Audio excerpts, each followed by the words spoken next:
কক্সবাজারের মহেশখালীতে একটি ভাসমান এলএনজি টার্মিনালে কারিগরি ত্রুটির কারণে জাতীয় গ্রিডে মারাত্মকভাবে কমেছে গ্যাস সরবরাহ। এতে রাজধানী ঢাকাসহ দেশের বিভিন্ন স্থানে তীব্র হয়েছে গ্যাস সংকট। ফলে গত কয়েকদিন ধরেই ভোগান্তি পোহাচ্ছেন গ্রাহকরা। এমন অবস্থায় তাদের প্রশ্ন, ঠিক কবে কাটবে এই গ্যাস সংকট? আর কতদিন সময় লাগবে টার্মিনালটি ঠিক হতে? এই নিয়ে স্বস্তির খবর দিয়েছেন জ্বালানি প্রতিমন্ত্রী অনিন্দ ইসলাম অমিত। বিস্তারিত জানাচ্ছেন এসআই রাজ।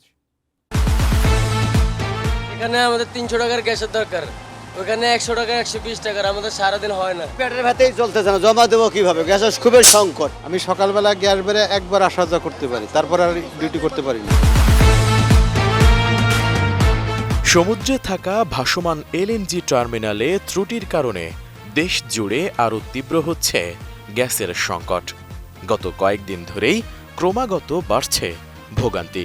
রাজধানী ঢাকাসহ দেশের বিভিন্ন এলাকায় গ্যাসের সংকটে রান্নাঘরের স্বাভাবিক ছন্দ বদলে গেছে। কখন গ্যাস আসবে, কতক্ষণ থাকবে, এ নিয়ে দুশ্চিন্তায় ভুগছেন অনেকেই। ফলে গ্যাসের অভাবে রান্নায় বিঘ্ন ঘটছে নগরবাসীর।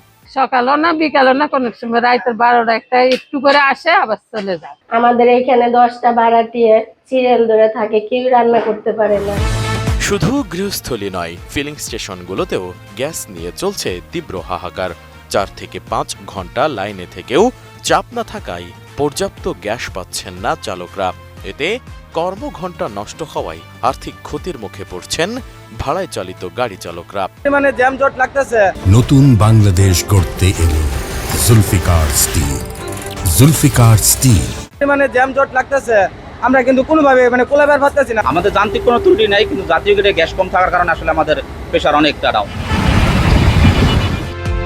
এই যখন অবস্থা, তখন গ্যাস সংকট নিয়ে কিছুটা স্বস্তির খবর দিলেন বিদ্যুৎ, জ্বালানি ও খনিজ সম্পদ প্রতিমন্ত্রী অনিন্দ ইসলাম অমিত। আগামী সপ্তাহ থেকে গ্যাস সংকট কিছুটা কমবে বলে আশা প্রকাশ করেন তিনি। তবে ঠিক কোন তারিখে কাজ শেষ হবে তা এখনই নির্দিষ্ট করে বলা সম্ভব নয় বলেও জানিয়েছেন তিনি।